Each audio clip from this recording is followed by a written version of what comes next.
Paranormal King Radio Network,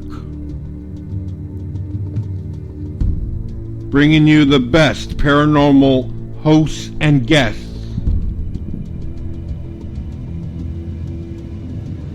Bringing you the best paranormal shows and features. Playing the top musical artists from around the world.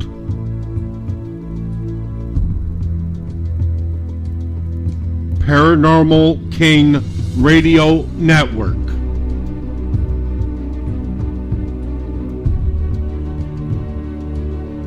With the best paranormal hosts and guests. The best in paranormal shows and features.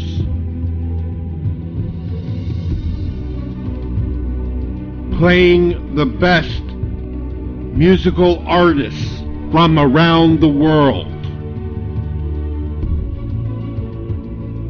Paranormal King Radio Network. The paranormal will never be the same.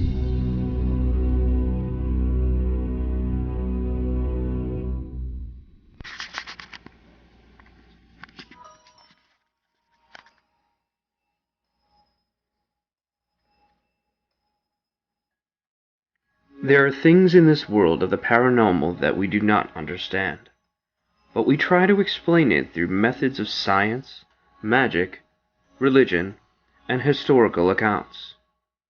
What we present to you now is Haunted Salem's Beyond the Grave, where the dead educate the living.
Can you hear me now?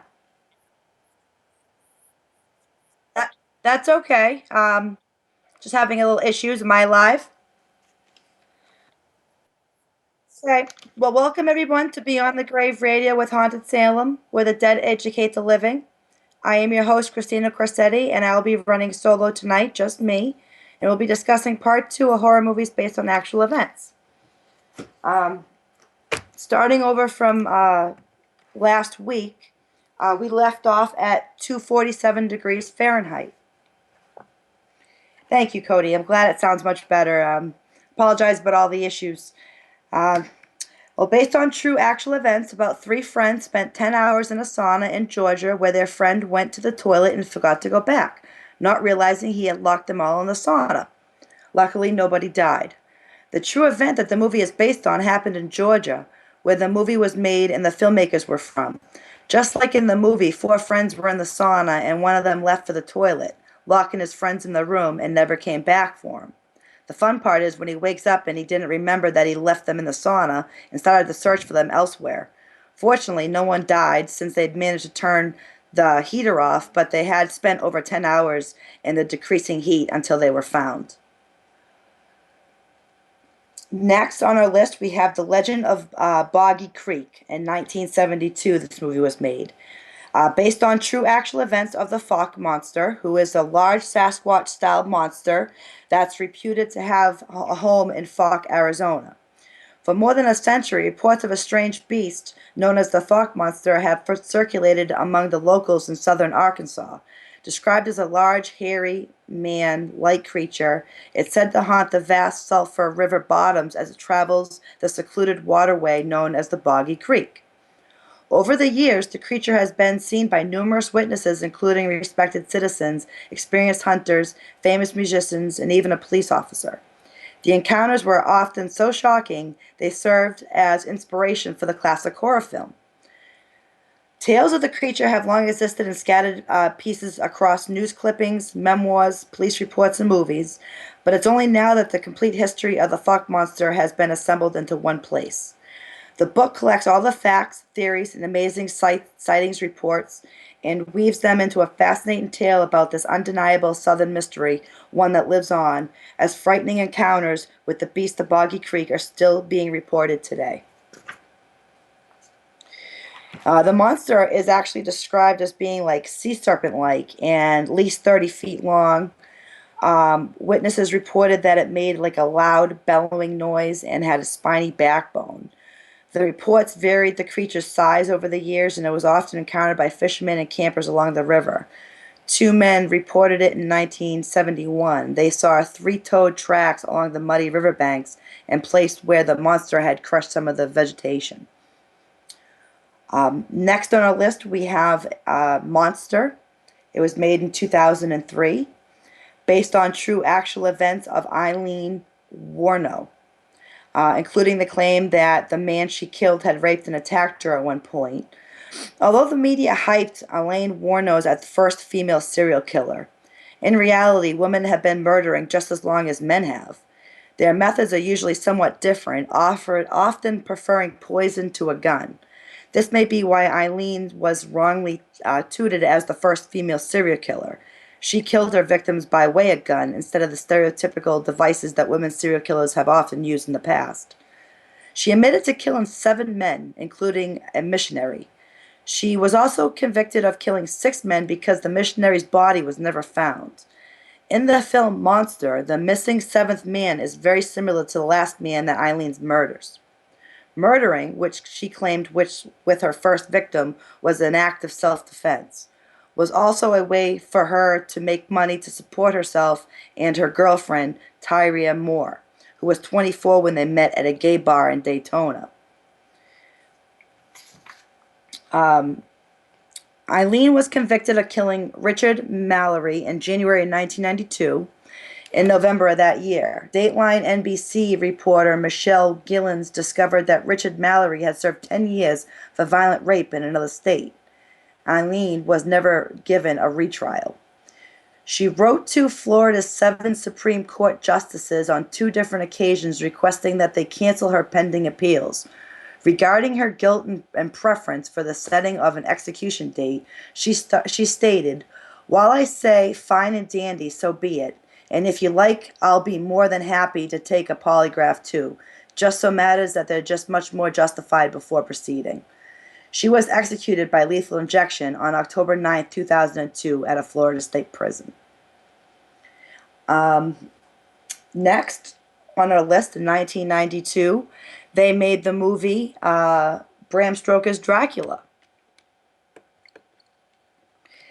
Count Dracula, a fictional character in the Dracula novel, was inspired by one of the best-known figures of Romanian history. Vlad Dracula, named Vlad Tepes, which is Vlad the Impaler, who was the ruler of Wallachia at various times from 1456 to 1462. Some say that Transylvania sits on one of the Earth's strongest magnetic fields, and its people have extrasensory perception. Vampires are believed to hang around crossroads on St. George's Day, April 23rd, and the eve of St. Andrew's, which is November 29th. By most accounts, Vlad III was born in 1431 in what now Transylvania, the central region of modern-day Romania. However, the link between Vlad the Impaler and Transylvania is tedious. According to Florin Curta, a professor of medieval history and archaeology at the University of Florida. Dracula is linked to Transylvania, but the real historic Dracula, Vlad III, never owned anything in Transylvania, Curta told Live Science. Bran Castle, a modern-day tourist attraction in Transylvania that is often referred to as Dracula's Castle, was never the residence of the prince, he added. Because the castle is in the mountains in this foggy area and it looks spooky, it's what one would expect of Dracula's castle. But he, Vlad III, never lived there. He never even stepped foot there. To consolidate his power, Vlad needed to quell the conflicts that had historically taken place between Wallachia's boyars. According to legends that circulated after his death, Vlad invited hundreds of these people to a banquet, and knowing they would challenge his authorities, he had his guests stabbed and their still twitching bodies impaled on spikes. This is just one many gruesome event that earned Vlad his nickname, Vlad the Impaler. The story, and others like it, is documented in printed material from around the time of Vlad III's ruling, according to Miller. In the 1460s and 70s, just after invention of the printing press, a lot of these stories about Vlad were circulating orally, and then they were put together by different individuals in pamphlets and printed. Vlad is credited with impaling dozens of merchants who were once allied with the boyars in 1456. Around the same time, a group of Ottoman envoys allegedly had an audience with Vlad but declined to remove their turbans. Citing a religious custom, commending them on their religious devotion, Vlad ensured that their turbans would remain forever on their heads by reporting having the heads covered nailed to their skulls. After Mehmet II, the only one conquered Constantinople, invaded Wallachia. These are hard words tonight, guys. In 1462, he actually was able to go all the way to Wallachia's capital, but found it deserted. And in front of the capital, he found bodies of the Ottoman prisoners of war that Vlad had taken, all impaled. Not long after impalement of Ottoman prisoners of war in August of 1462, Vlad was forced to exile in Hungary. Unable to defeat a much more powerful adversary, Vlad was imprisoned for a number of years during his exile, though during the same time he married and had 2 children. 1476, with the support of Moldavia, Stephen III the Great, Vlad made one last effort to reclaim his seat as ruler. He successfully stole back his throne, but his triumph was short-lived. Later that year, while marching to another battle with the Ottomans, Vlad said with a small vanguard of soldiers were ambushed, and Vlad was killed. There is much more controversy over the location of Vlad III's tomb. It is said that he was buried in the monastery church in Snagov, on the northern edge of the modern city, but at rest. In accordance with the traditions of his time, but recently historians have questioned whether Vlad might actually be buried at the monastery of Comana, which is close to the presumed location of the battle, where he was killed. So, next on our list, we have, made in 2007, is the movie Stuck. Based on true actual events of Shanti Jawin Mallard, who hit a 37-year-old homeless man with her car in 2001. He actually left the man stuck in her windshield, trapped in her garage. Mallard was sentenced to 50 years in prison. On October 26 of 2001, 26-year-old Shanti Jawin Mallard and her friends Talisi Frey allegedly shared some alcohol and narcotics before leaving Joe's Big Bamboo Club in Fort Worth, Texas, in the wee hours of the morning. Mallard thought she would be fine to drive, but her friend wisely believed she was too stoned and drunk to drive a vehicle. But when they got back to Miss Frey's house, Mallard, who left the car there, got into her 1997 Chevrolet Cavalier and drove away. On her way home, she hit a 37-year-old homeless man, Gregory Biggs. The force of the impact threw Biggs headfirst through the windshield with such force as to lodge him there, with his legs dangling out. Can you imagine? But he was so not dead. Mallard later gave this evidence. I think when I was coming around the bend from Loop 820 before Village Creek, all of a sudden, bam, he was just there. I realized that it was the person I had hit, and he had come through the right front windshield. I was scared and terrified, and the car didn't even slow down. He was on my car and stuck, though, the right front windshield through it. I parked my car in the garage at 3840 Wilbarger Street, Fort Worth, Texas, and I put the garage door down. I wanted to take him to the hospital, but I was so scared. But that was not the full truth of it. Unfortunately for Biggs, Mallard, it turns out, was not only a drunk driver, but also a psychopath. Unfortunately for Biggs, Mallard, it turns out, 2 days later, the body of Gregory Biggs was found in Cobb Park, Fort Worth, Texas. His wounds indicated a broken right leg, the near total amputation of his left leg. An autopsy found that he had simply bled to death. For 4 months, the coroner and the police department could not piece together the final moments of Biggs' life. His injuries puzzled both the coroner and the sheriff's department, as they seemed to be consistent with a beating or a motor vehicle accident. The injury suggested that he had been struck standing up, but yet there was the body in the middle of City Park. 2 days earlier, Mallard, with a front row seat to the riding body in her windshield, still did not stop her car. She was a certified nurse assistant and caregiver at the Fort Worth nursing home, but she continued her drive home and parked her car in her garage with Mr. Biggs, fatally injured, still stuck in the windshield. Apparently, nobody saw her on the road or arriving at home in the early morning hours of October 22nd, some 6 miles from the place of the accident. Can you imagine driving 6 miles with someone stuck in your windshield and not one person has saw you? That is just crazy. Police later gave evidence at trial that she drove past 9 payphones and that her brother, who was an emergency medical technician with the Fort Worth Fire Department nearby, less than a mile away, was at a fire station manned with officers trained in medical emergencies. While Biggs was bleeding to death, Mallard apparently agonized over what to do. A friend, subsequent house party, later said that Shantae related how, in an alternative version of events, she said, then went outside, had sex with her boyfriend. Terrence went out to the garage and the man wasn't dead yet. Shantae stated that the man was asking them for help, but they didn't, just walk back inside. She was advised that they would wait until he would be dead. Mallard also later told police that she repeatedly returned to the garage, saying, I'm sorry, but I found that the man was not saying anything, just moaned. Later at her trial, story changed. Miss Mallard said that on that fateful early October morning on Wallaber Street, Fort Worth, she had called Tittley's Frey to come over immediately. She would tell her why when she arrived. Basically, she told her that she hit this, it's an emergency. Tittley's phrase arrived on the scene to historical Ballard, who jumped into her car yelling, just drive, I hit a white guy, I'm sorry, I didn't mean to do it. I tried to pull him out, but he was just too heavy. I heard him moan, I think he's still alive. So their stories are changing.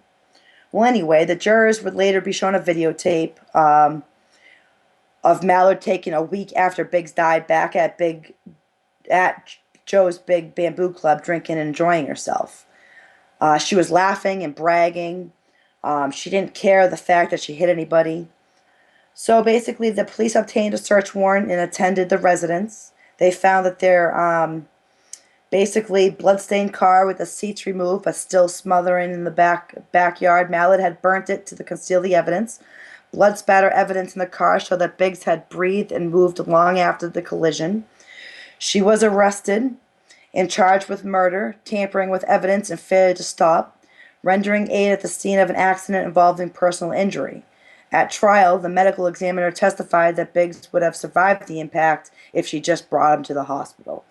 Um, Basically, in June 2003, Mallard faced trial by jury in what the press would later call a windshield murder. Um,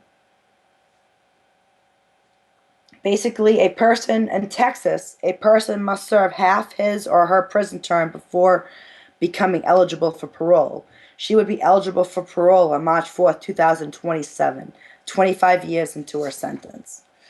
Um, Basically, meanwhile, Mallard appealed to her conviction of murder, arguing that the motor vehicle accident did not actually kill him, at least not on the spot.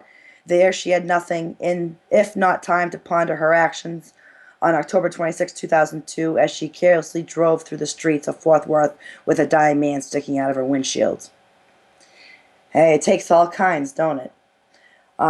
Next, 2003, a movie called Open Water. This is based on true actual events of Tom and Eileen Lorgan, disappeared near the Great Barrier Reef in January 1998, when a diving company left them behind by accident. 2 days later, the company realized their mistake and manned a search, but the Lorgans were never found. See, they were planning to travel around the world before heading home, but first the couple was determined to visit this barrier reef. In Port Douglas, an upmarket diving and sailing town towards the end of the road north through Queensland, they decided to take a trip on a 26-passenger boat, the Outer Edge. You know, it cost like $160. They'd go out there, they'd do some diving, they'd come home. But they were left behind. Um, let's see. The day after the accident, the Outer Edge brought another tour party to the area, and one diver found 6 dive weights resting on the bottom. Oblivious to what had happened the previous day, a crew member decided to find it as a bonus. He said Monday, um, as Tom Lorgan had written, Monday, January 26, 1998, 8 a.m., to anyone who can help us. We have been abandoned on a coral reef by my Outer Edge, 25th January 1998 at 3 p.m. Please help us. Come rescue us before we die. Help. Other clues offered tantalizing glimpses of what might have happened. A wetsuit of Eileen-sized wash up on the shore. Scientists measured the speed of the barnacle growth on it, estimated that it was lost on January 26. Tears in the material around the buttocks and armpit have apparently been caused by coral. Inflatable dive jackets marked with Tom and Eileen's name on it were washed up along the shore. One of Eileen's fins was washed up. Nothing showed any signs of the damage and would expect from a violent end, suggesting that the couple were not the victim of a shark attack or anything like that. High-profile horror stories taint the image of local operators. Worse still, this had not been simply an unavoidable accident. Dive boat crews are not meant to count every diver into and out of the water, and they carried out a further count when the boat leaves the dive site. But somehow the Lorgans have slipped through the net. It was only 2 days later when they found a bag containing the Lorgans' wallet and passport on the boat. That was the alarm that raised it. By that time, Tom and Eileen would probably already have died. 6 years on, the names of Tom and Eileen Lorgan are still those most likely to shut down a conversation, so the release and publicity around Open Water is far from welcome. Jack Narn still lives in the area despite losing his business as a result of the publicity and depth surrounding his trial. He initially refused to talk about the case and would only discuss how the fallout from the case had affected him. The reality of it is that the thing creates emotional turmoil for all the people involved, he says. It's incredibly unsettling and stressful for myself and my children, for us, and it's a terrible thing that Open Water has been made. This is a very bad for the industry as a whole. In a check of 59 dive shops by Queensland Health and Safety Inspectors in 2002, a total of 76 notices were issued for failure to do proper head counts, dive logs, or lookouts. Tom and Eileen Lorgan were never found. Lawrence, he swam several miles back to shore. We talking about, what's his name, Tom Lorgan? I'm sure, Will, you must know the story being in Texas. Any thoughts?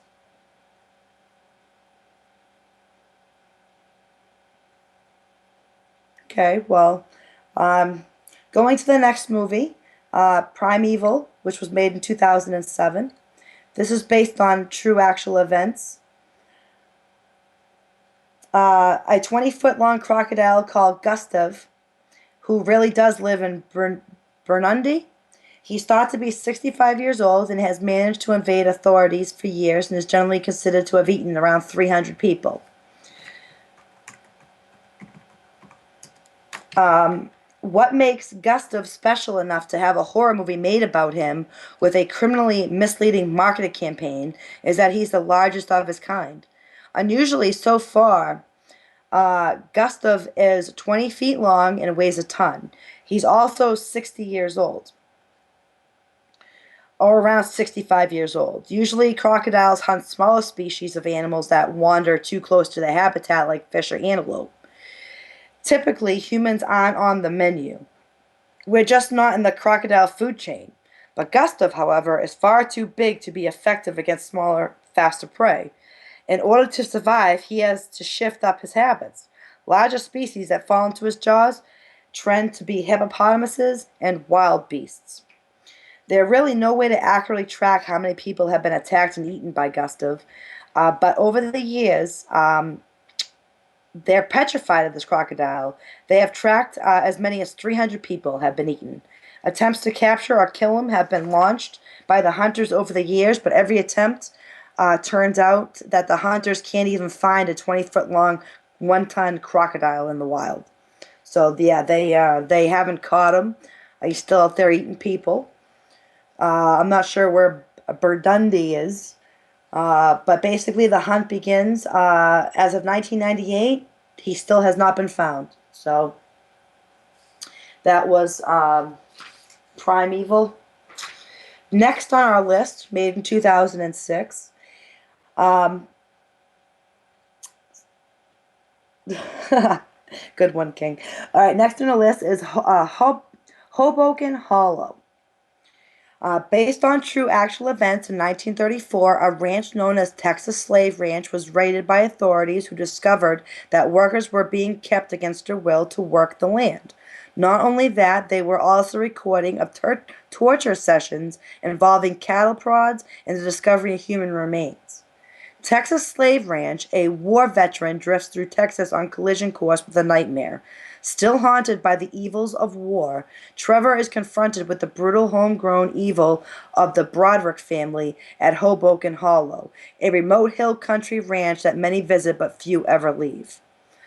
Texas Slave Ranch refers to a ranch near Mountain Home, Texas, where workers were abducted and forced to work without pay. On April 6, 1984, more than 30 federal, state, and local lawmen raided a 3,500-acre ranch near the Texas Hill County town of Mountain Home. The officers were responding to the reports that workers on the ranch were kidnapped from the Interstate 10, forced to work, and that at least one worker had died and was cremated on the premises. Among the items seized in the search were human bone fragments, audio tapes of torture sessions in which a cattle prod can be heard as it used the shock to victim. The ranchers were arrested and charged with aggravated kidnapping, and the case became widely known as the Texas Slave Ranch. The 1986 trial lasted 3 months, made national news, featured the celebrated Texas defense attorney Richard Haynes, and resulted in the conviction of ranchers Walter Wesley Edelbrock, 55, and Jr., 33, and ranch foreman Carlton Robert Cardwell, 21, on charges of a conspiracy to commit aggravated kidnapping, but acquitted of murder in the death of Anthony Bates, an Alabama man who worked on the ranch in 1984. There was little physical evidence linking anyone in the death of Bates because a body was never found on the ranch. Even though multiple possible murder weapons were presented, it was impossible to determine what might have been used to slay Bates without a body. Prosecutor Ronald Sutton sought life sentences for 3 defendants. Walter Sr. received probation. Walter Jr. remained free while his 15-year sentence was appealed, and Caldwell served less than 3 years of his 14-year sentence. Now, I'm sorry, but that is not justice. That right there is not justice for what happened there. I don't think so at all. But I've never seen the movie, so next, our next movie in 2002, The Mothman Prophecies. How many of you believe in the Mothman out there? Anybody in chat? Well, author John Keel's book was inspired by his own investigations into the Mothman in Point Pleasant in 1966 and 1967. In the book, he eventually links his detective work and with the others, in particular the Silver Bridge collapse in 1967. In many cases, the eyes were affected. Most witnesses who saw the Mothman or other UFO experiences had eye burn or conjunctivitis due to the intense exposure from ultraviolet rays. They often described a sandy, dry feeling in their eyes, usually accompanied by redness, swelling, and watering. Mary Millette, one of the first witnesses of the Mothman, was the only person to experience any ear trauma. At the later sighting, after hearing a loud metallic noise, her ears began to bleed. Keel noted that the bleeding was a sign of a concussion, meaning the air pressure had changed suddenly. The first eyewitness to see the Mothman were two married couples, Steve and Mary Millette. I just said that. And Roger and Linda Scarberry on Tuesday, November 15th, 1966. It was close to midnight when the couple spotted the creature while driving in their car. They described it as being 6 or 7 feet tall with red eyes and a wingspan of 10 feet. It was like a man with wings, they said. However, they pointed out that its head was not an outstanding characteristic. The light gray creature was a clumsy runner, but they estimated that it flew at about 100 miles an hour, stated that it flew across the top of their car. They noted the creature's eyes, which glowed red only when their lights were on it. When researching the Mothman Prophecy's true story, we discovered that some witnesses reported feeling that their experiences were much longer or shorter than what the time would indicate. In the case of the two young lovers who were interrupted by a blue ball of light hovering next to their car, they said it seemed like we were only looking at the light for a couple seconds, but somehow it had to have been 2 hours. Most sightings in the TNT area, officially known as the McClintock Wildlife Management Area, about 6 miles north of Point Pleasant. It was the area that the first eyewitness saw the Mothman. The TNT area is where about 100 concrete storage igloos were constructed during World War II. These igloos were used to store dynamite and designed to be unnoticed from the air. Well, John Keel had a couple of experiences that convinced him something was reading his mind. Many people have received calls that only had beeped or loud screeching noises when they answered them. They were also often interrupted by static or disconnected entirely.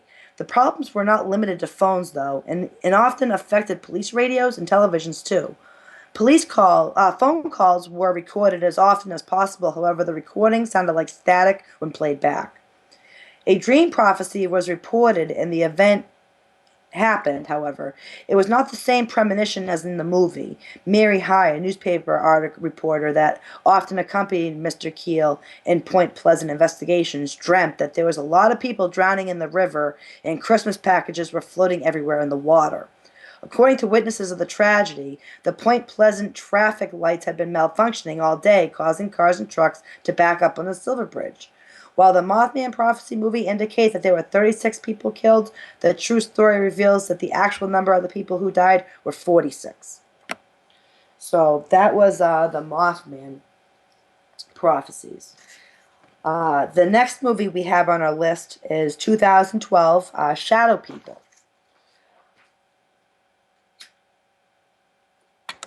According to the filmmaker, their film was based on a viral video called Sleep Study, GR16, 1971, plus certain beliefs that shadow people are responsible for something called sudden unexplained nocturnal death syndrome.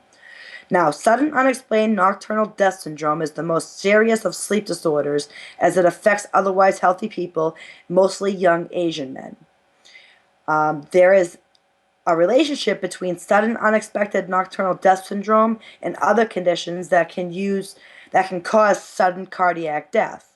Prevention is possible as the inflammation of the defibrillator is near miss cases. Sudden unexplained nocturnal death syndrome affects previously healthy young adult Southeastern Asian males who die suddenly during sleep. Death often occurs 3 to 4 hours after sleep onset, and witnesses have observed choking, gasping, groaning, gurgling, frothing at the mouth, labored breathing without wheezing, screaming, and other signs of terror. The ability to arouse takes place. Huh, ain't that funny? Uh, which is followed by rapid collapse and death. Apparent sleep terrors have been reported to occur frequently in subsequent victims of sudden unexplained nocturnal death syndrome. The original diagnostic criteria included sudden death during sleep of a person at least 2 years of age, born or having at least one parent born in some southeastern Asian country for whom a post-mortem exhumation does not reveal the underlying cause of death. Shadow people are pretty much just a darkness appearing for a second or two. Whoever sees them is unable to move, and then someone finds that person dead the next morning. That is it. 3 people dying off screen in their beds does not make for an exciting movie. Even though Shadow People seems like it's a leading or something, but revelatory, it ultimately does not. Shadow People uses similar to The Fourth Kind. You ever see The Fourth Kind? Now, I love that movie, The Fourth Kind. I have watched it over and over and over again. And I believe that movie. And I believe, and I guess this movie must go back and forth where the screens are split and you see actual footage and then you see the movie of the footage as well as the actual, just like The Fourth Kind. I haven't seen this movie, Shadow People, but I enjoyed that Fourth Kind, I'll tell you. But let's see.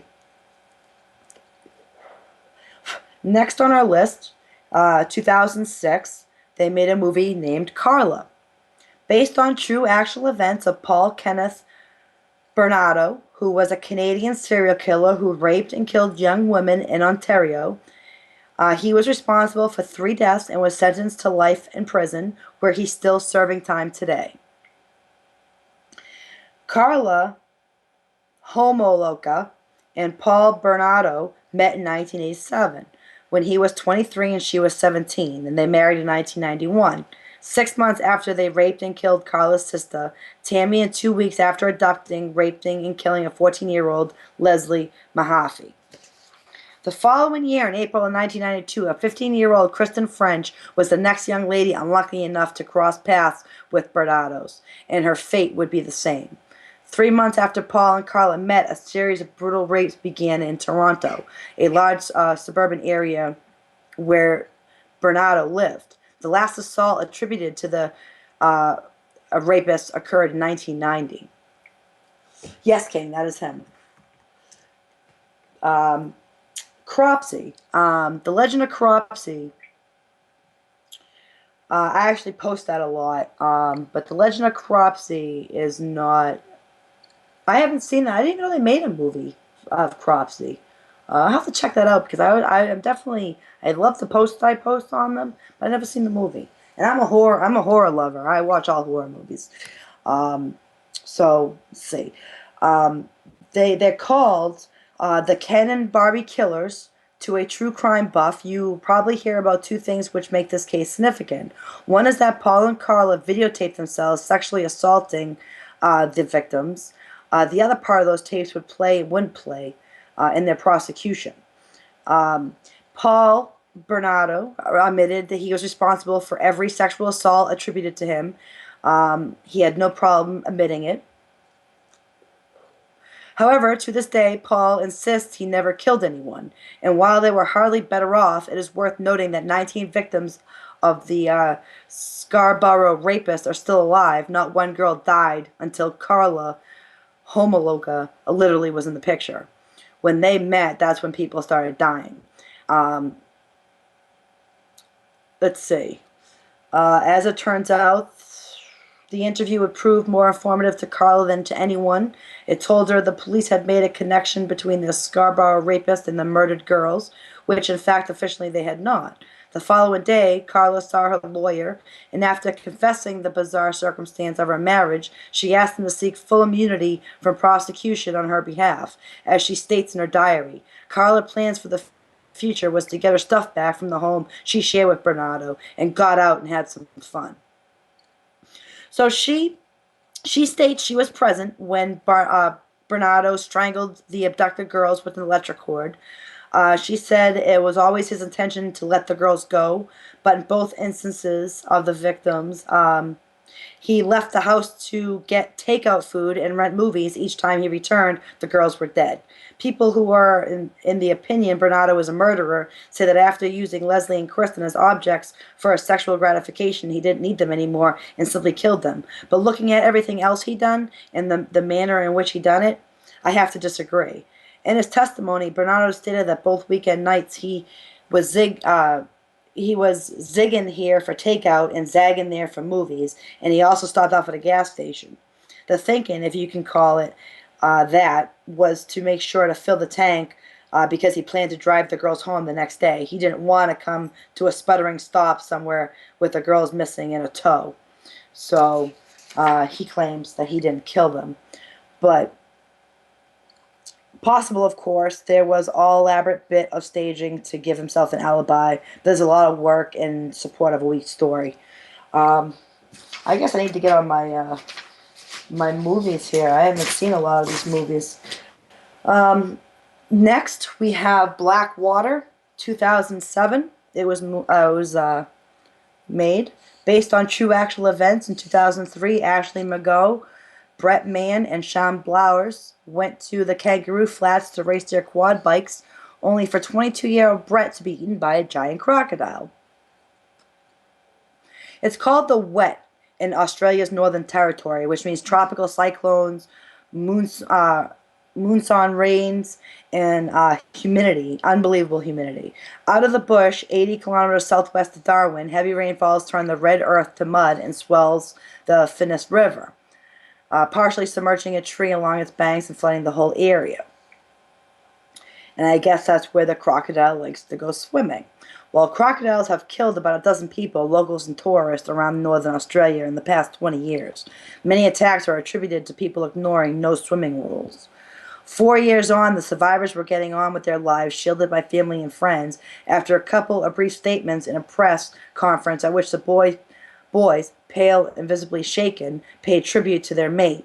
None of those involved directly or indirectly have since spoken about the tragedy. Crocodile attacks on the top end of Australia are not uncommon, but there was something in the boys' ordeal that ensured that the story continues to resonate.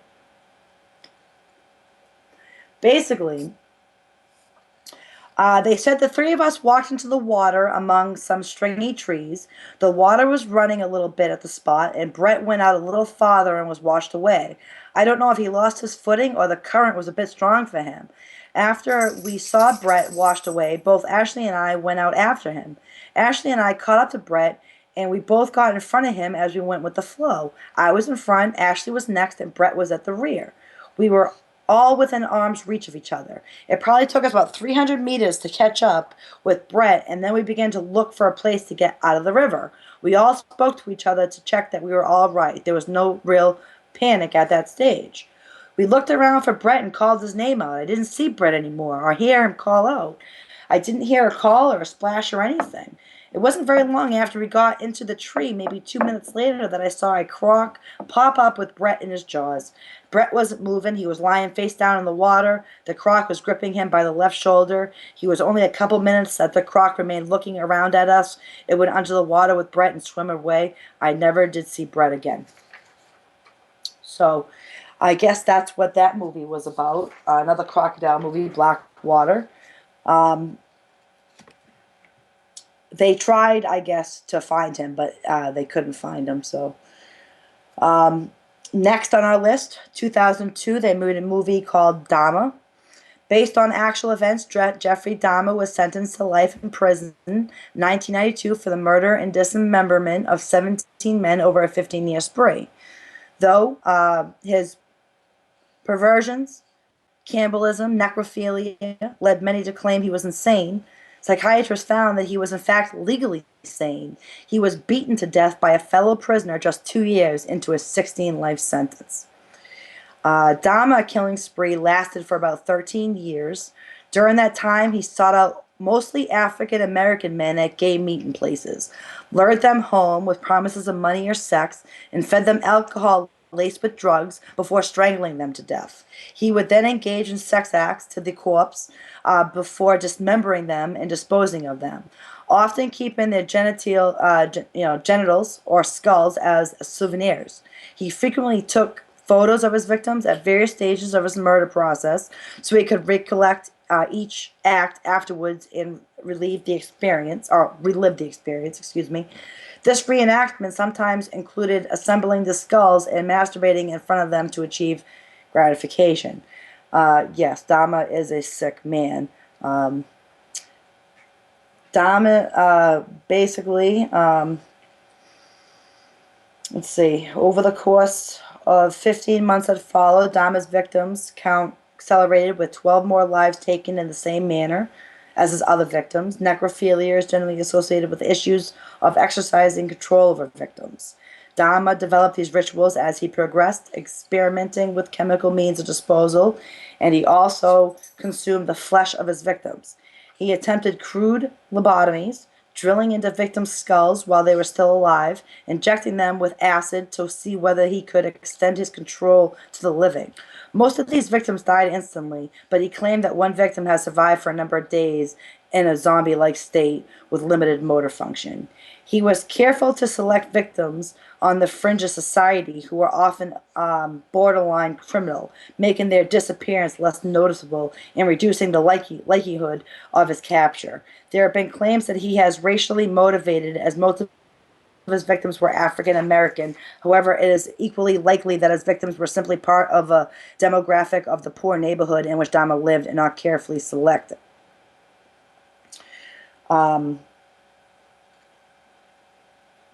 Basically, on November 28, 1994, in accordance with his inclusion in regular work details, he was assigned to work with two other prisoners, Jesse Anderson, a white supremacist and convicted murderer, and Christopher Scarver, an African-American prisoner who was diagnosed schizophrenic, serving a life sentence for murder.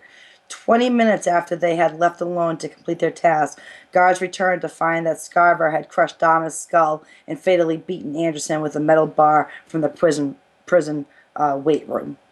So, I actually seen that movie, by the way. Next are in our movies made in 2001. It's called From Hell, based on true actual events from Jack the Ripper. Jack the Ripper is easily one of England's most famous serial killers, even though nobody knows exactly who he was. During 1888, Jack was responsible for 5 murders, and his identity still remains a mystery. The Jack the Ripper murders occurred in the East End of London in 1888, and although the Whitechapel murders was only a threat to a very small section of the community in a relatively small part of London, the murders had a huge impact on the society as a whole. Not least amongst them was the fact that the newspaper of the day gave a huge amount of coverage to the crimes and provided their readers with daily updates on them, with the result that Jack the Ripper effectively became a menacing media figure. Secondly, the area in which the killings occurred was perceived as being a hotbed of vice and violence and a breeding ground for social unrest, squalor, and disease. The Whitechapel murder, in the eyes of the wider Victorian society, came to be seen as the personification of all evils with which the East End of London was associated. It is generally believed that there are 5 victims of Jack the Ripper. They were Mary Nichols, murdered on August 31st, 1888. Annie Chapman, murdered September 8th, 1888. Elizabeth Stride, murdered September 30th, 1888. Catherine Eddowes, also murdered on September 30th, 1888. And Mary Kelly, who was murdered on November 9th of 1888. However, the generic file on which these 5 victims appear in the Whitechapel murder file, and this has the names of 11 victims. The rest of them would be Emma Smith, April 3rd, murdered. Martha Turner, murdered August 8th. Rose Millett, murdered December 19th. Those were 1888. Alice Mackenzie, murdered July 9th, 1889. The Pitchin Street torso discovered on September 10th, 1889, and Francis Cole, murdered on February 13th, 1891. So, despite the fact that no one was ever brought to justice or charged with the crimes, there have, over the years, been more than 100 named suspects who may or may not have been Jack the Ripper. Yet, one thing is certain, no matter how unlikely the names of those that appear on the evening expanding list of suspects might be, the ongoing challenge of nailing the Ripper has helped keep the series of crimes at the forefront of criminal and social history for over 125 years. However, in 2015, the scientist who carried out the DNA analysis has apparently made a fundamental error that fatally undermines his case against Kaminsky, and once again throws open the debate over who the identity of the Ripper is. The scientist, Jerry, forget his last name, ain't going there, is said to have made an error of nomenclature when using a DNA database to calculate the chances of a genetic match. If true, it would mean his calculations were wrong and that virtually anyone could have left the DNA that he insists came from the Ripper's victims. It was supposed to have been the definitive piece of scientific evidence that finally exposed the true identity of Jack the Ripper after he had brutally murdered at least 5 women on the streets of Whitechapel in the East End of London 126 years ago.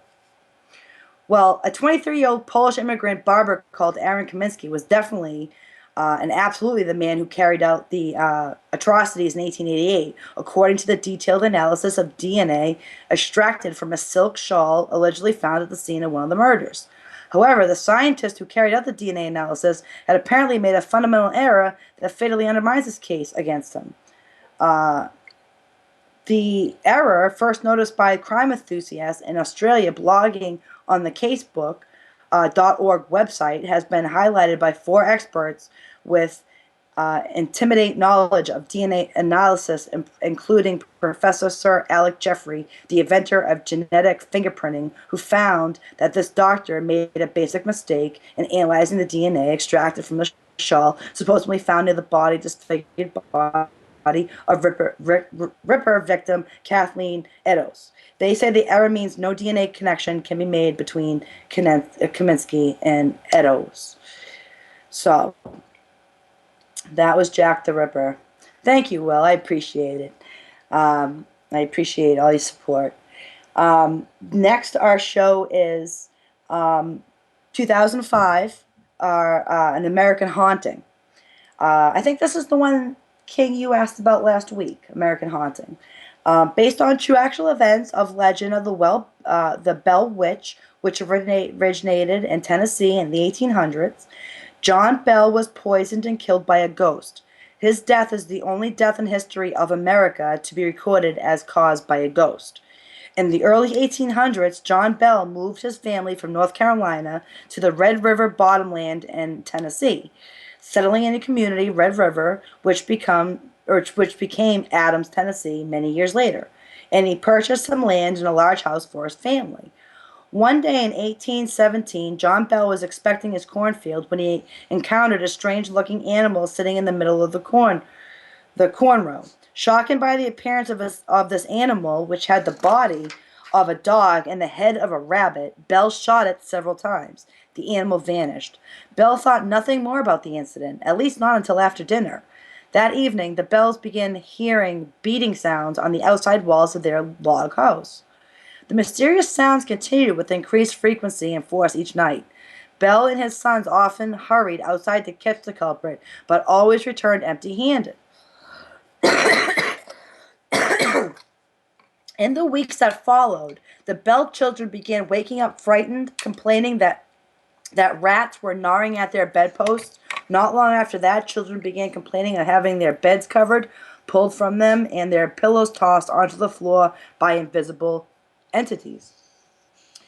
As time went on, the Bells began hearing faint whispering voices, which too weak to understand but sounded like feeble old women singing hymns. The encounters escalated, and the Bells' youngest daughter, Betsy, began experiencing brutal encounters with this invisible entity. It would pull her hair, slap her, leave welts, handprints on her face and body. The disturbances, which John Bell told his family to keep a secret, eventually escalated to such a point that he decided to share his family trouble with his closest friend and neighbor, James Johnson. Well, basically, Johnson went in there, and I guess things were, he started, having bed covers removed. He started being slapped.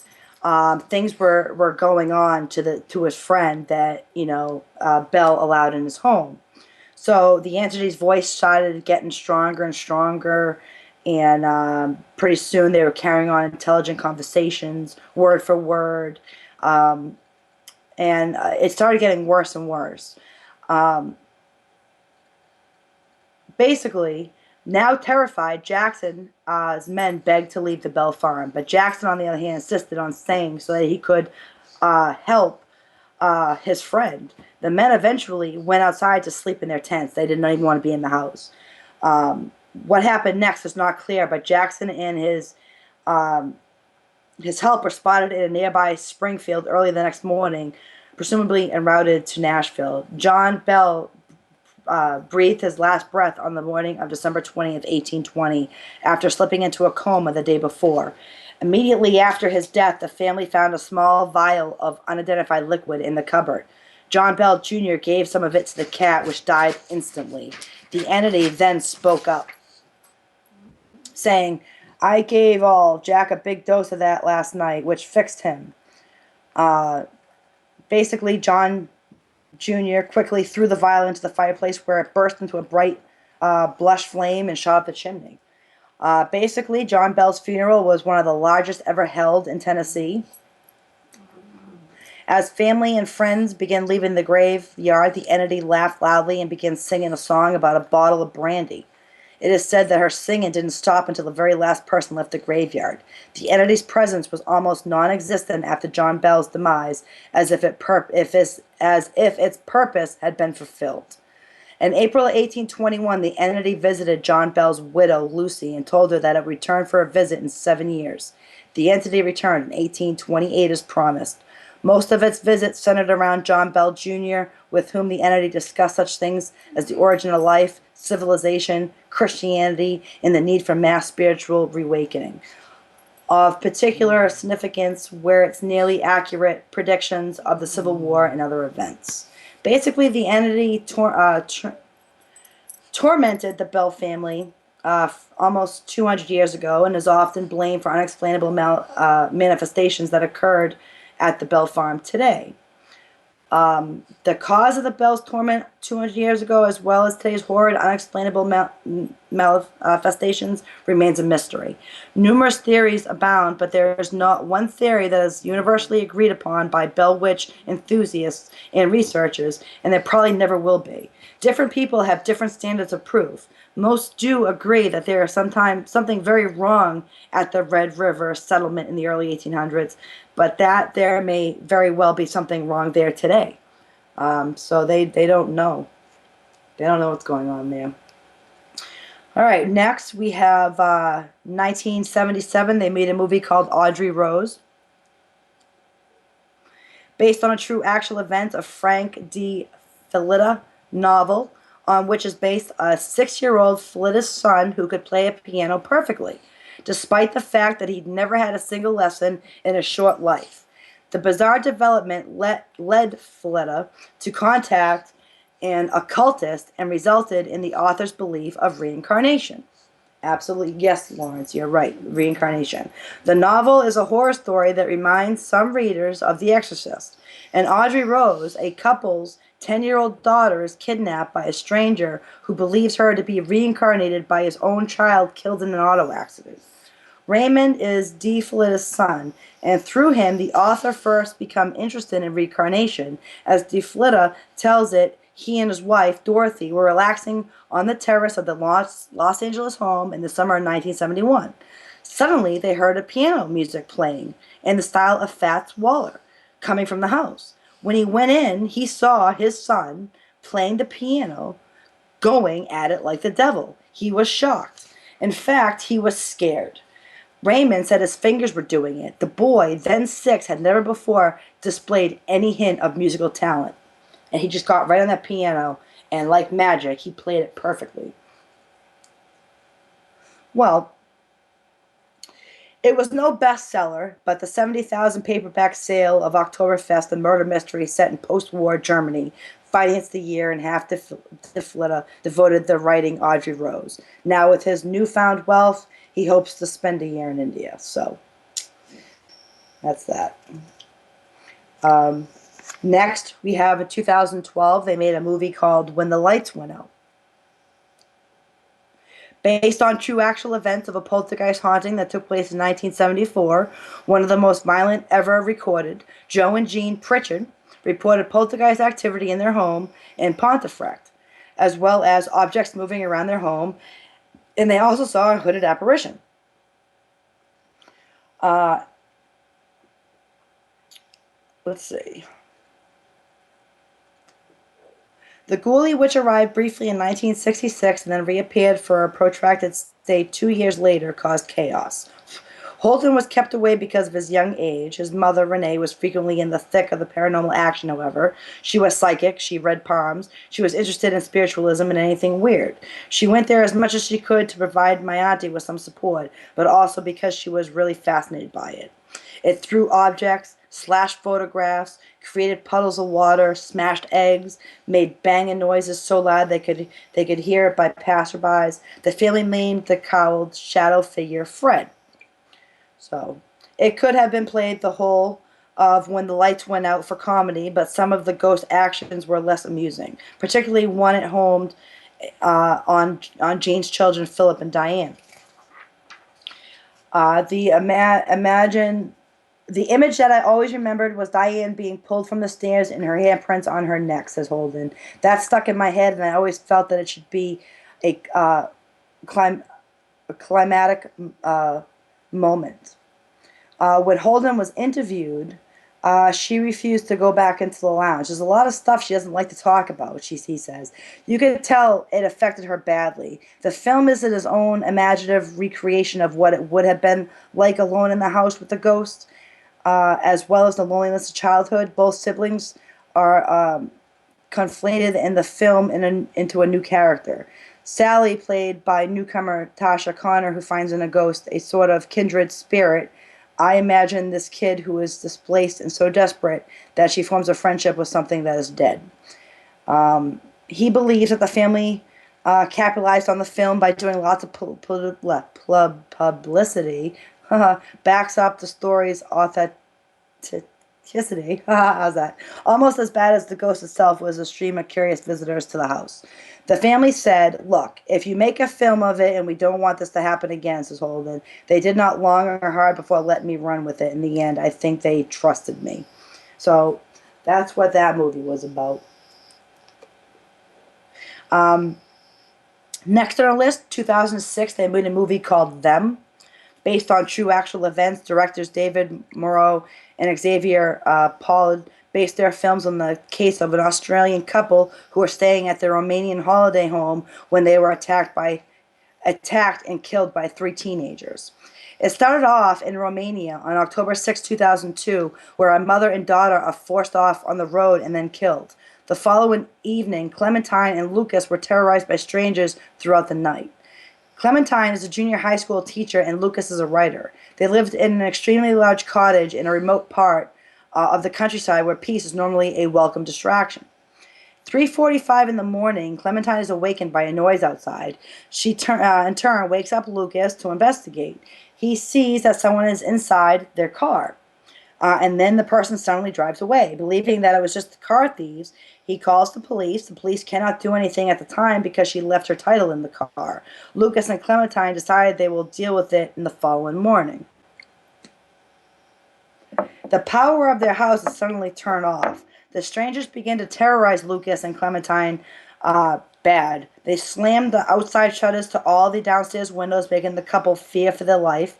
Unexpectedly, the power is turned back on. It seemed to be a game for the strangers they're playing with the couple until Lucas and Clementine realize the gang is able to get in and out of their house. Eventually, the couple makes a choice to enter the forest beyond their backyard rather than stay and be killed in their own home. The terrorism upon Lucas and Clementine continues until dawn. Police reports say that Lucas and Clementine's bodies were found 5 days later. That's sad. I'll have to see that movie. I've never seen that movie. All right, next on our list, 1988, we have The Serpent. Lawrence, is that to me? Slow down. I can't slow down. I have an hour left and a lot to go through. So I'm trying to go as fast as I possibly can to get this part 2 in here. King, I'm on number 43 out of what, 60? What do I got? 60? I don't know. I have 60, and I'm at 43 with an hour left. So let's go to Serpent in the Rainbow. Based on true actual events, Canadian scientist Wade Davis wrote about his experience on the process of zombification in his 1985 book of the same name. Though he obviously didn't have quite as much trouble as Dennis, his findings are pretty eye-opening and form the basis of the Wes Craven film. In 1962, a man named Clairvius Narciasi died. He was given a funeral and was buried in front of his family as they saw him off in 1980. Clairvius wandered back into his own village, a little worse for wear, but mostly alive. He told a wild story about a voodoo sorcerer who used the famous zombie powder on him to put him into a coma that looked a lot like death. In this state, Clairvius, zombie, in this state, he was conscious and aware of what was happening to him. A little while after his burial, the sorcerer snuck into the cemetery where he was buried, dug him up, took him to the sugar plantation where he stole his soul and was put to work with other zombies for the plantation owner. Then the sorcerer died and the plantation owner died. Narciasi eventually regained enough of his consciousness where it eventually occurred to him that he should probably get out of there and find somewhere to go because he was getting hungry. This remarkable story made its way to Davis, who was spent a lot of time in the third world researching things like this, and like a zombie drug. This opportunity presented Davis with the opportunity to find out that it existed, and if it did, how it worked. Basically, he made his way to Haiti, and during his time there, learned about the zombie powder, which is a combination of tetrodotoxin and bufotendin, chemicals derived from the vermins of pufferfish and certain species of toads, respectively. When administered to a human, they go through a process that looks an awful lot like death but isn't. Once recovered, the zombie is given a paste made from datura seeds, which is a sort of hallucinogen that induces the classic zombie state of mindless drone. Davis discovered a rumor underground trade of zombies that he was part of. What makes the system so airtight in Haiti is that most of the zombies suffer severe brain damage after prolonged exposure to these drugs, and they wind up dying. Narcissi did not eat and eventually pulled his stuff together enough to go home, where a superstitious lot of people assumed that the guy's dead body was up and wandering around. They actually thought he was dead. He was like a whopping zombie corpse. I'll have to check that movie out. I do a lot of posts on Haiti zombies. This actually put 2 and 2 together for me, so that was pretty good. 1986, they made another movie called Henry, Portrait of a Serial Killer. The character Henry is loosely based on the stories of a real-life serial killer, Henry Lee Lucas, who claimed to have killed up to 3,000 people. Though that remains unverified, he was the center of 11 murder cases and blamed being bullied as a child as part of the reason he became a killer. Henry Lee Lucas loved confessing to murders, whether he committed them or not. At one point, he claimed to have whacked over 300 people, All his life was desperate for attention, and when someone was kind enough to give him the time of day, as likely as the word murder, he would, thank them for that, and he would kill him. Basically, Henry was sentenced to 40 years in prison for killing his mother. They recognized that Henry had problems and transferred him to a state hospital for the criminally insane. 6 years later, he was paroled and moved into the relatives in Michigan. It's amazing that his loved ones would take him in, but family bonds, as well we all know it, are very powerful. Henry soon molested two teenage girls.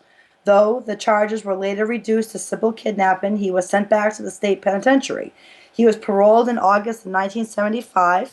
Even though Henry warned them that he would kill again, no one listened. They let him go. And he went to work on a mushroom farm. He also married his cousin's widow. The relationship lasted 2 years, but then his wife divorced him after discovering that he had molested her daughters by a previous marriage. At his trial, Lucas took responsibility for killing over 600 people. He even claimed to have supplied People's Temple stalwart Jim Jones with a cyanide to effect the Guyana massacre. Henry Lee Lucas, of course, later changed his mind about his confessions. He claimed his whole wild tale was merely to improve his living conditions in jail. He eventually took credit for one murder, that of his mother. Because the authorities were never really sure how many murders could really be attributed to Henry, his multiple death sentences were committed to life in prison by George W. Bush. It was the sole death sentence ever eradicated by then governor. This allowed Henry Lee Lucas to die a peaceful death in prison. Okay, next we have 1977. They made a movie, The Hills Have Eyes. Yep, believe it or not, Wes Craven wrote the script for this after getting inspired by the legend of Alexander Sawney Bean, the head of the 16th century clan of cave dwellers. They lived there for 25 years, chowing down on an estimated 1,000 people before they were found out and killed.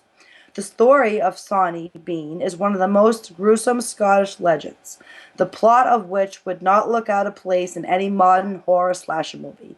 Evidence suggests that the tale dates to the early 18th century. According to the story, Alexander Sawney Bean was of Scottish family and made their home in the caves near the Galloway.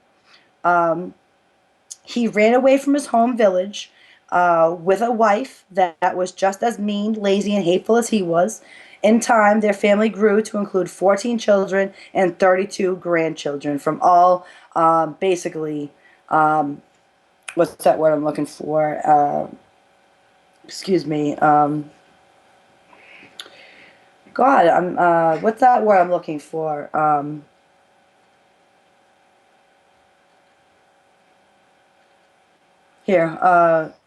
Incest.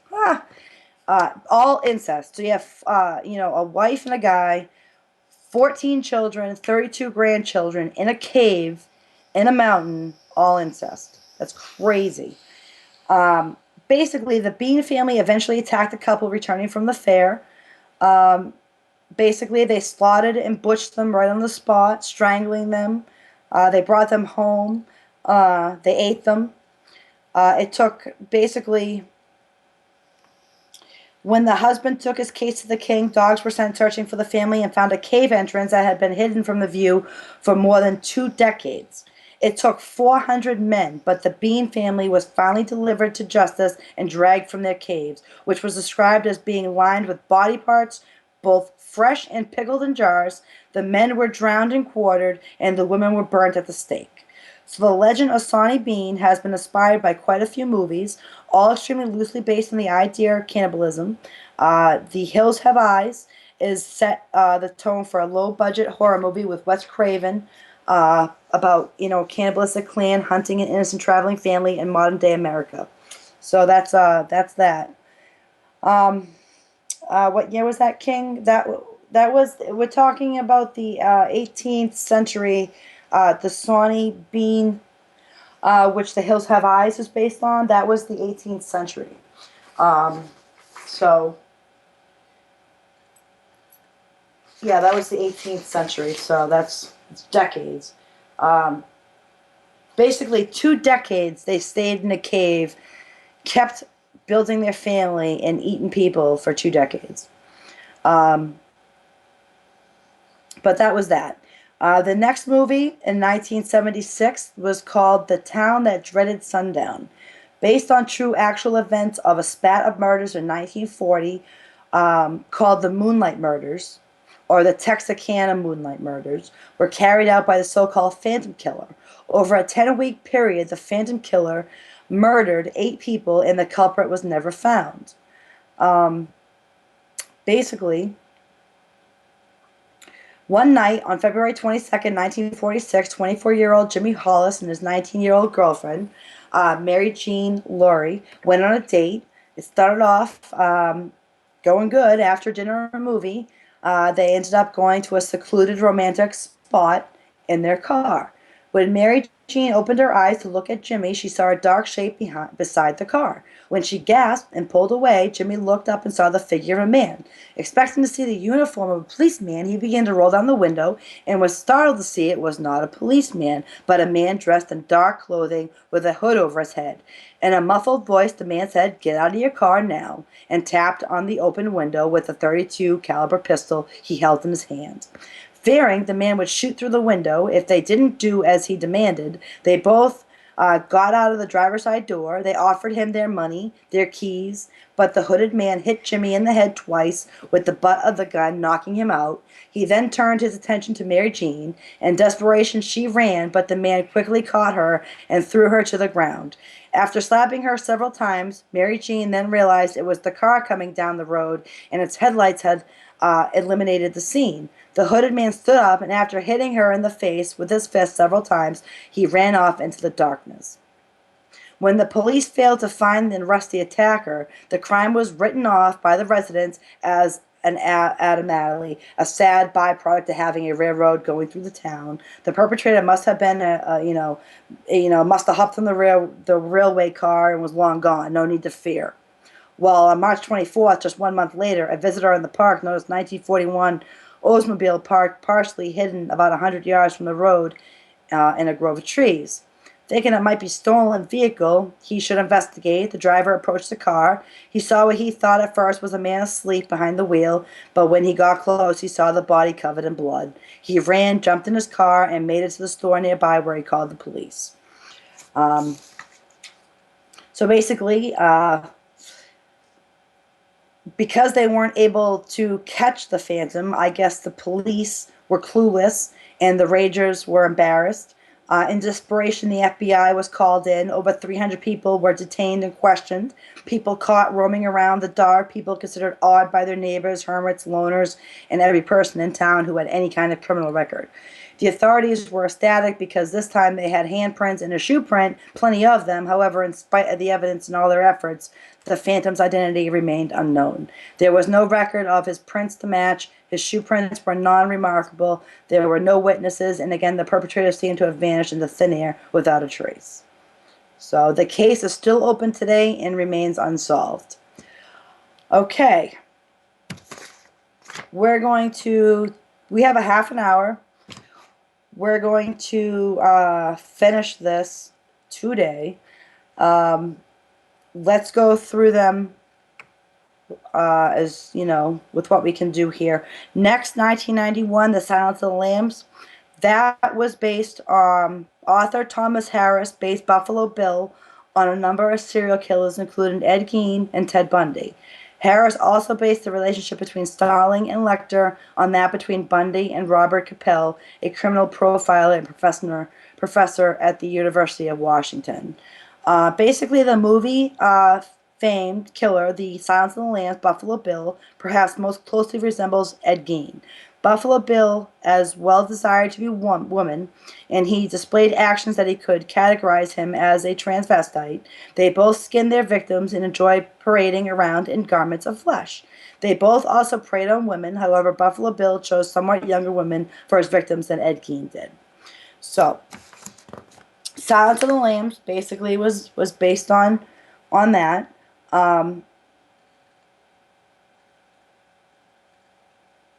Like Buffalo Bill, parts of Bundy's modus operandi was to pretend he was injured, usually wearing an arm brace, or to ask for help to his unsuspecting victim, and that's how he was able to get him in the van. And like Lecter, Bundy had an interesting relationship with a criminal investigator. His contact was Robert Capel, a homicide detective. So, with the basis of Ed Gein and Ted Bundy and all that, they made Silence of the Lambs. Next, our movie 2011 was called Snowtown. Based on true actual events of Snowtown murders carried by John Bunting and his crew between 1992 and 1999. In total, 11 people were tortured and killed.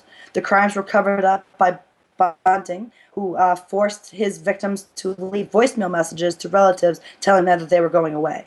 It was the most gruesome serial killer spree in Australian history. On May 20th, 1999, the mummified remains of 8 victims were found in barrels of hydrochloric acid inside a former bank at Snowtown, a tiny village in South Australia about 150 kilometers north of Adelaide, with a population of around 500.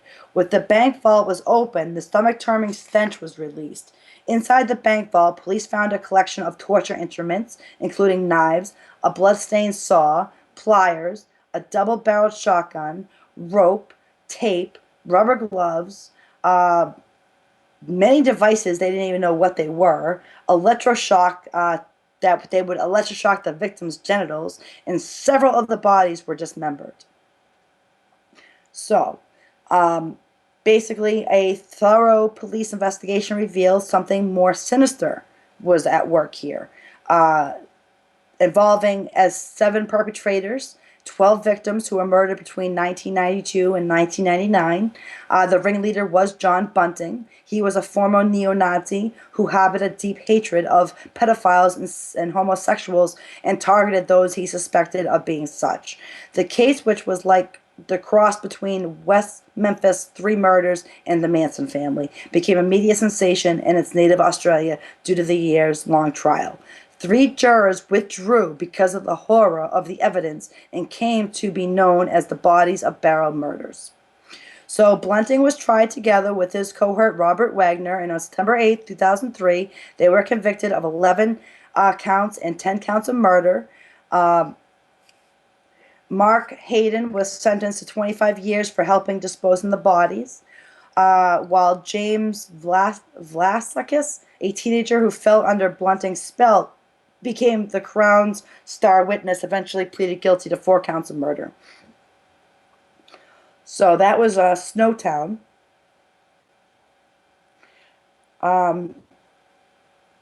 It says, while there isn't an overwhelming amount of physical evidence displayed on screen in the Snowtown murders, a close-up shot of a toe being mangled by pliers and kangaroo's head being smashed are the only bloody scenes. Much of the controversy surrounding the film concerns this combination of social realism mixed with relentlessly bleak tone. Yeah, that was last week, Ravenous. We did, I think we did, Lawrence, we did, 25 of, no, we did 35 shows last week, and Ravenous was one of them. All right, next, The Blob, 1958 movie, The Blob. Meteoric jelly is apparently a common found substance referred to as star jelly. The Blob was inspired by the event in 1964. Other writers also claim that Benchley drew inspiration from a spat of shark attacks in Jersey Shore in 1916. Well, in September of 1950 in Philadelphia, 2 cops saw floating down from the sky and land in their open field. They called 2 other officers, and 4 of them went to check out what it was. What they found was a lavender substance. They had the consistency of soap suds and gave off some sort of mist. One of the cops reached down and touched it, but it dissolved on his hands, leaving it sticky and odorless residue. The rest of that remained on the ground, dissolved within a half an hour. The FBI was called, but there was nothing to investigate since the substance had dissolved. They tried to pass it off to the Air Force, who wanted nothing to do with it. Well, after the story kind of died, and to this day nobody knows if it really happened, but it had gotten around enough for Hollywood to hear about it and turned it into a movie. The Blob, released in 1958, was filmed in nearby Pennsylvania. So, basically the Lake District's Fells have been invaded by the blob, a translucent jelly which is said in Forloke to be from outer space. Within the past weeks, the mysterious jelly has been materialized in and around the fells of Patterdale, Cumbria. While some of the mysterious goo down to meteor showers, others say the strange substance appears during rutting season. But anyway, the star jelly uh, some say it's left over from meteor showers. Some are just dumbfounded; they don't know where it came from or what it is. But it's been suggested that the blob, which can be tracked back to the 14th century, could be the remains of frogs, toads, or worms through tests that have been inconclusive. So, based on true actual events where a mother and daughter still wounded. Oh, that's another. So basically, that's the blob. Next, we have Helter Skelter, 1976.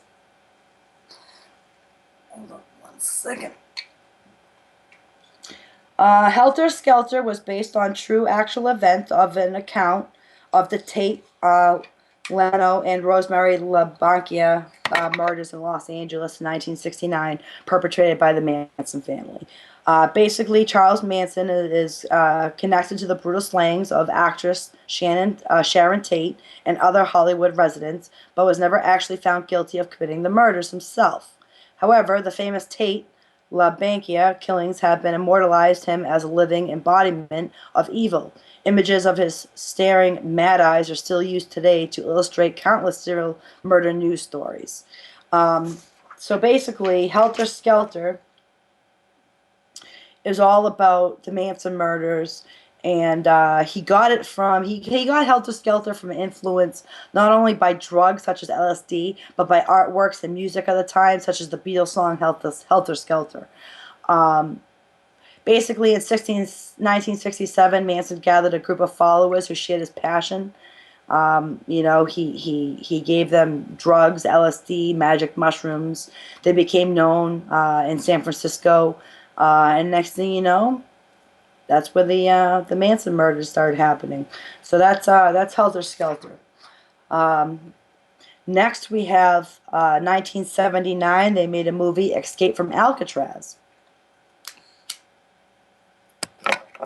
Based on true actual events, directed by Don Siegel and starring Clint Eastwood, dramatizing possibly the only successful escape attempt from the maximum security prison of Alcatraz Island.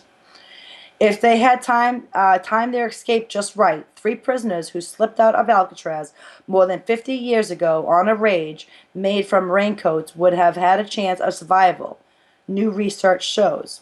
Scientists who are studying the San Francisco Bay strong tides reconstructed the possible routes of the escape. The men might have been able to find shelter on the outcrop near the Golden Gate Bridge, that is, if they weren't swept out to sea. They don't, no idea what happened. Basically, in the 3 decades that Alcatraz was in operation, there was only 14 escape attempts involving 36 men, according to the FBI. Nearly all the escapees were caught or died, but on the night of June 11, 1962, 3 inmates left Alcatraz in one of the most mysterious prison breaks in American history. John Anglin, his brother Clarence Anglin, and Frank Morris tucked dummy heads into their bedsheets and snuck into an unused utility corridor through holes that they crudely drilled through their cells. Then, from the prison roof, they shimmied down the bakery smokestack and climbed over the fence. From the northeast shore of the island, they floated away from the prison on a small raft made from more than 50 stolen raincoats that were inflated with a musical instrument that was converted into a pump. Even the FBI still calls the plan ingenious on its website.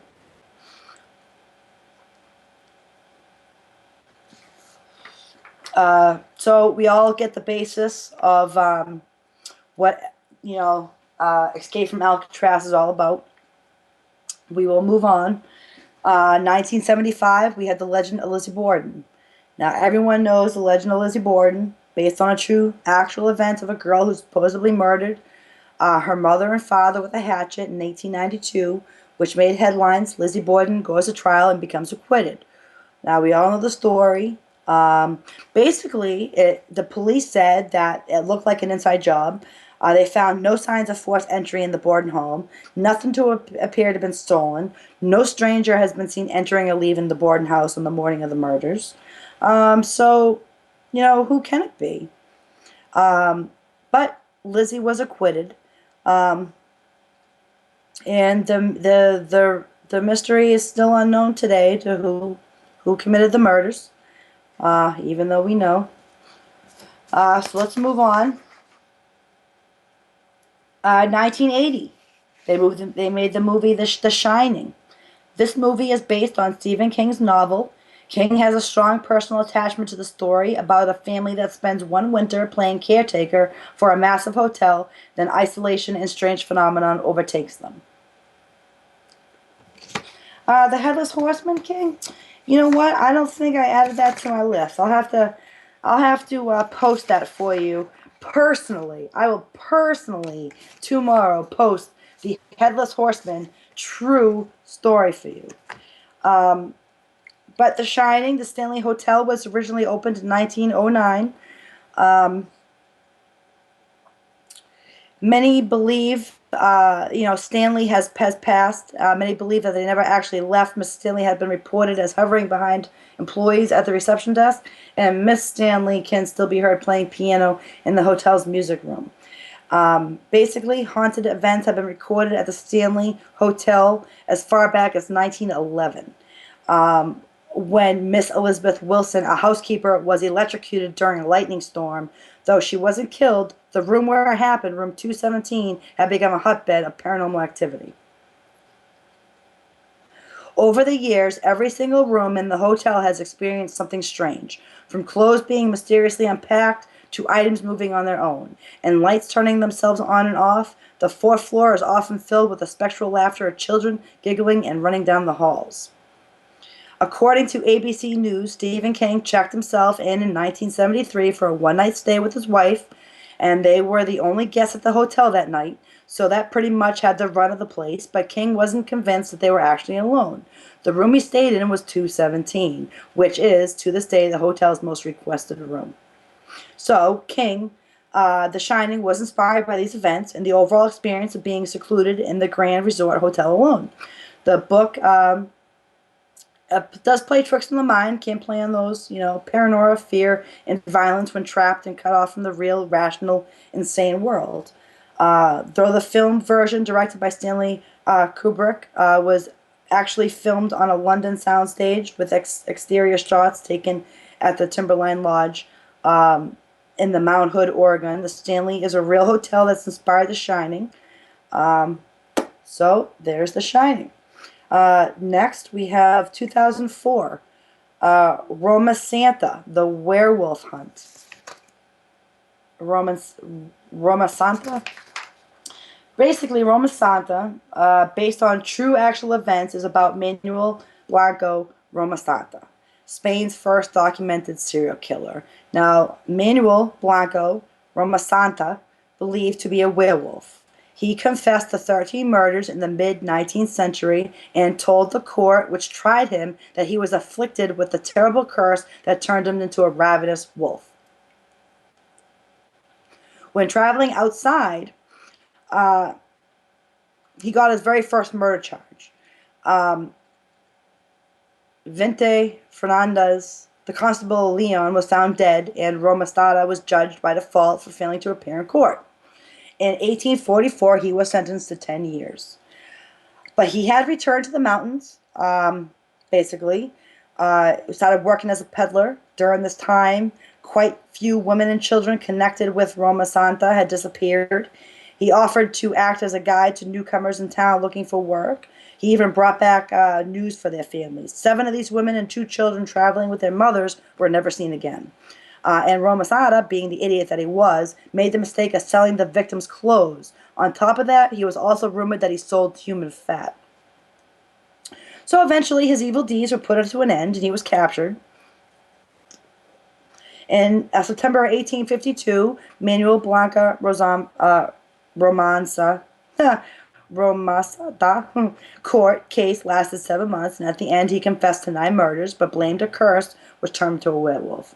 The court ended up acquitting him on 4 of the murders he confessed to because there was no forensic evidence that the victims died in wolf attacks. He was found guilty of the other 9 murders and in April 1854 was sentenced to death by Garrett. So, there was no official record of what happened at the end of his life. We do know that the Queen ordered him transferred to the prison, to another prison to serve a sentence. That prison no longer exists, and there's no documentary evidence that says he was ever there in the first place. So, they don't even know where this guy is or buried. So, but check it out. Next, we have 2006, Grim Love. This film is inspired by Armin Muse, cannibal murder. I actually just posted him on my page. He is a German man who achieved international notoriety for killing and eating a voluntary victim who had been found on the internet. Basically, he went on this site. He found a guy that says, yes, I want you to eat me. You can eat me voluntarily. Says you can eat me. Went over to, Armin's house, basically. Um, Basically, Armin Muse had become a known real-life cannibal actor, and he basically ate this guy who had volunteered himself as a victim. He cut off his penis, and the two ate it together before he was slowly bled to death. So can you imagine? Now picture this. I go over your house because you want to eat me, and I'm sitting there with you, and you decide to cut off my penis and feed it to myself and yourself before you kill me and eat me. Where do these people come from? I have no idea. Actually, Will, I do have a YouTube channel. Just type in Haunted Salem. You'll find me on YouTube. You'll find me on Tumblr. We have mysteriesofhauntedsalem.com. You'll find me on Facebook. We got it all, Will. But going back to this movie, Grim Love. I mean, what a horrible movie, right? I mean, why in the world uh, would you want to do such a thing? But anyway, that's what this movie was about. So it's about cannibalism and this guy who voluntarily wants to be eaten by another guy. So there's that movie. Next, 2003, we have Gacy, based on a true actual event of a serial killer, John Wayne Gacy, a man with over 30 dead men and boys entombed in a crawl space underneath his family home. John Wayne Gacy was convicted of 33 murders of mostly teenage boys. He was sentenced to death by lethal injection in 1994 for 12 of those murders. The bodies of most of the victims were unearthed in a crawl space under Gacy's middle-class home in the Chicago suburbs. Evidence showed that the defendant led a double life, engaging in charitable and political activities at the same time he was committing a series of sadistic torture murders. He enticed many young men to his home for homosexual acts, trying or handcuffing his partners and strangling or choking them. Gacy was a successful contractor, was active in the community, and often dressed up as a clown for parties. So basically, I know this case very well. Yes, Lawrence, I did find bodies inside his walls. Basically, when they obtained a search warrant, they found 3 lime-covered bodies found in the crawl space. Gacy pointed officers to the precise locations of certain bodies in the crawl space and stated that he had lured the victims to his home earlier, especially for sex or through the promise of employment, and then strangled them. A total of 29 bodies were recovered on the property and 4 more discovered in a nearby river. He recanted his confession at his testimony.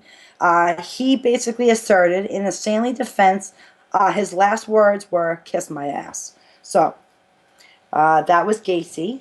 Moving on, next we have 2005 BTK Killer.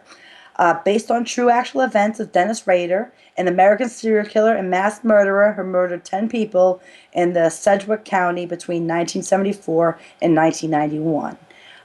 Dennis Rader could not reach sexual satisfaction without binding, torturing, and killing other human beings. He just didn't see why another life should stop his perfect moment. He terrorized his hometown of Wichita, Kansas for over 30 years. Basically, it says here in 1989 he lost his job. A look inside reveals the true nature of Dennis. There are cut out pictures of child swimsuit models and sexual fantasies written on the backs of them. Among them are various self shot photographs of him wearing pantyhose and a bra in bondage positions. There are also drawings and photographs recording the last moments of his murder victims. So there's another serial killer right there. All right, next, I seen this movie. I did enjoy this movie, but under the circumstances, it's a sad one because it wasn't right. Alpha Dog, 2006. Based on true actual events of American crime drama based on a kidnap and murder of 15-year-old Nicholas Markowitz and surrounding events in 2000, organized mainly by Jesse James Hollywood, a young middle-class drug dealer in California.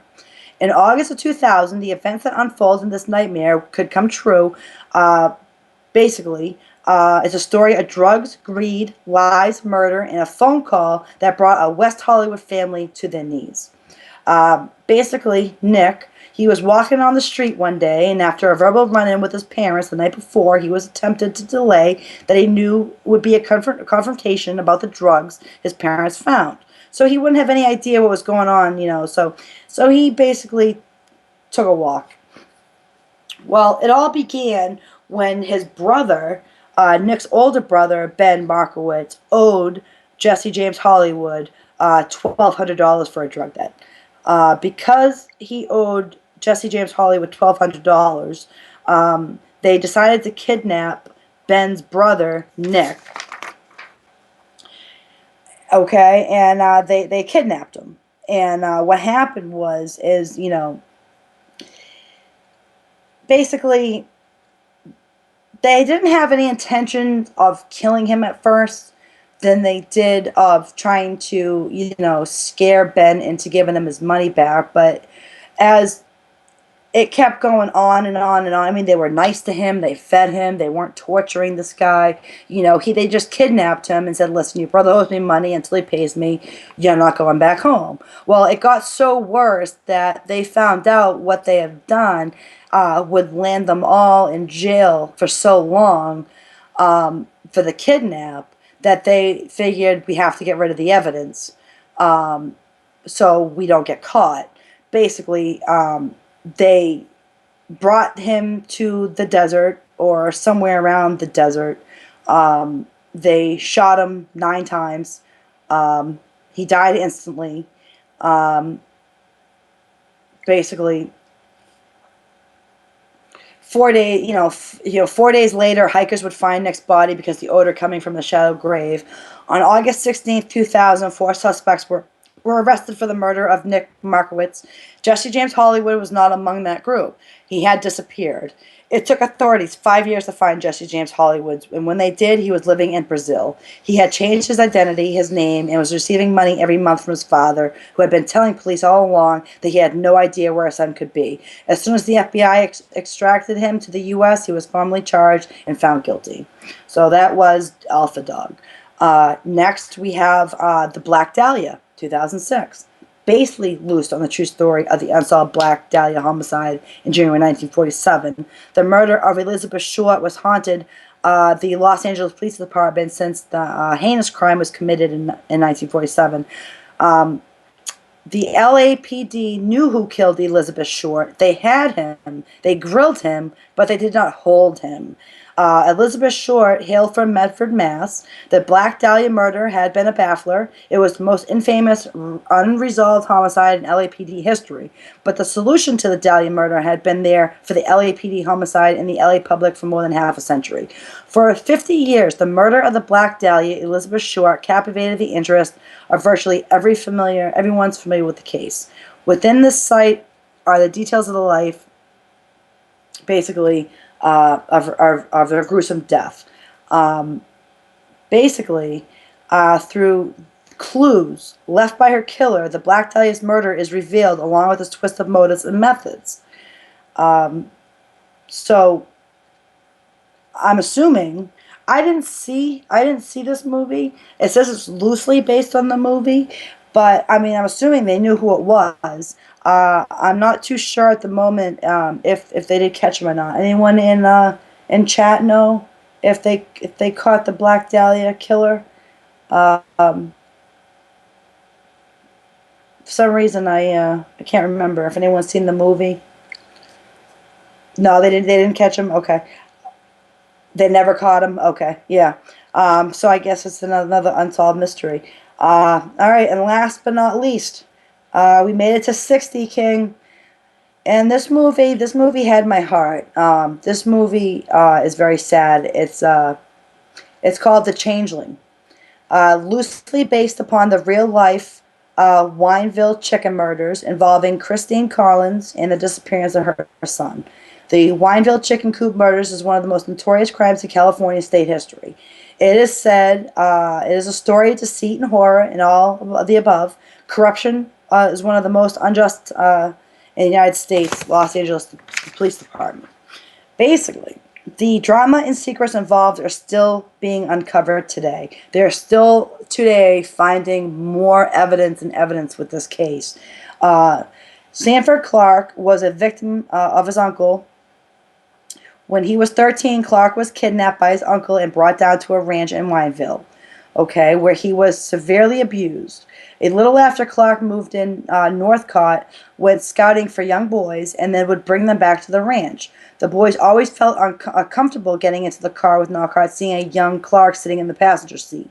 Basically, what all that means is um, this Northcott guy wanted to kill young boys, but he couldn't lure young boys into his car without having a young boy in his car. So the other boys were comfortable enough to get in the car with him because he had a young kid there with him. Understand? One boy, Walter Collins. On March 10th, 1928, 9-year-old Walter went missing while his mother was working as a telephone operator. She left him a few coins to see a movie and promised to be back soon. When she arrived home, Walter was gone. She went out looking for him for hours and he failed to show. She called the police, where they stated that the child must be missing for 24 hours before they can conduct a search. Um, Meanwhile, the real Walter was on a ranch in Wineville. Clark had been sought out by police by a tip that stated that he was an illegal immigrant from Canada. Upon questioning him, Clark broke down and relayed the hideous events that had taken place in the chicken coops. When shown pictures of missing boys, Clark pointed out Walter as one of the victims, and so the murder trial began. Basically, Northcott did sign a slip of paper confessing to the murder of unidentified Mexican youth. By the end of the stretch, Northcott was convicted of slaying the Winslum brothers, 10 and 12 respectively, and a Mexican boy. The elder Northcott was found guilty to murdering little Walter Collins. Proof that the Winslow boys were found on the ranch were obvious. One of the boys' ukuleles was discovered, smashed on the property. A letter to their parents saying that they were fine, wedged in a library book. Bits of human remains were also present at the crime scene. However, nothing of Walter's was ever certainly found. Not a bone, not a belonging. Basically, he Clark's words and the elder Northcott's confession was the only thing that led detectives to believe the boy was murdered at the ranch. Lewis Northcott was sentenced to life at St. Quentin. He was released early and lived out the rest. She was released early and lived out the rest of her existence in obscurity. Northcott himself was sentenced to death. On the day he was supposed to hang, he called in Collins to tell her what really happened to her son. When she arrived, he laughed in her face and denied ever touching her boy. She left unsatisfied and broken while Northcott was hanged. As he teetered up the steps, he whimpered and cried. His hanging was one of the last in California before it was outlawed.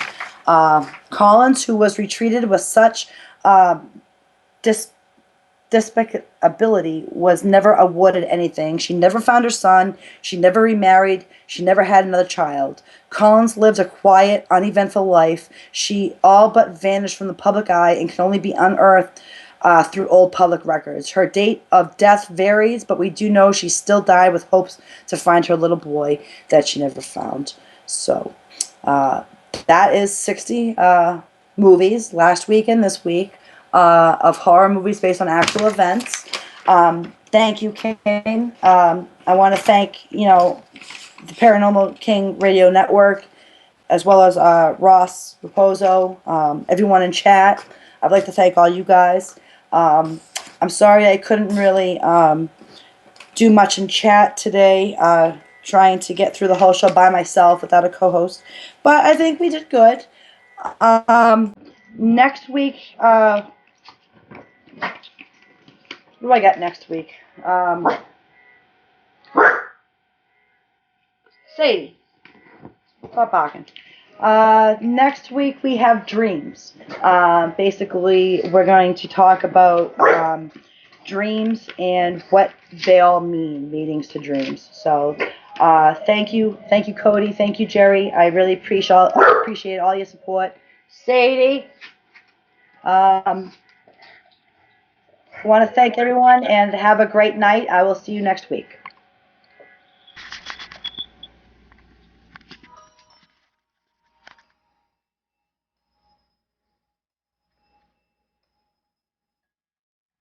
There are things in this world of the paranormal that we do not understand, but we try to explain it through methods of science, magic, religion, and historical accounts. What we present to you now is Haunted Salem's Beyond the Grave, where the dead educate the living.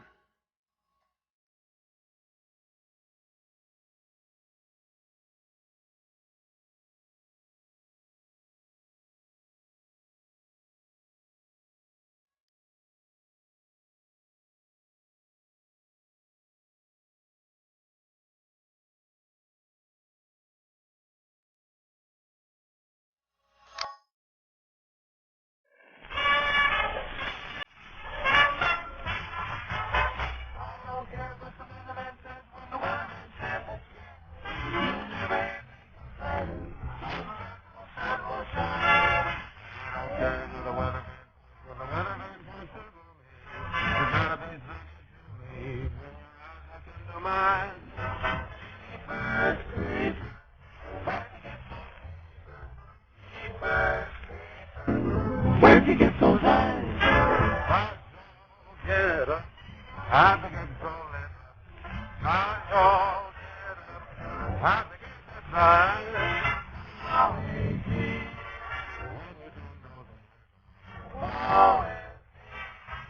Got to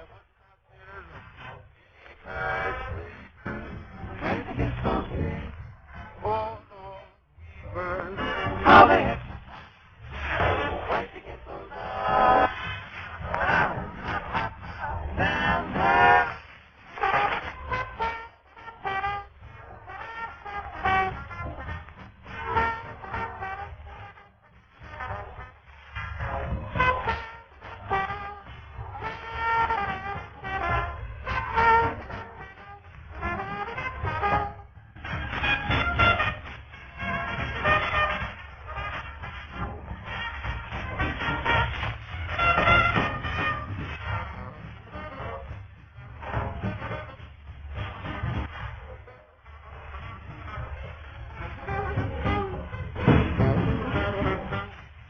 Ah!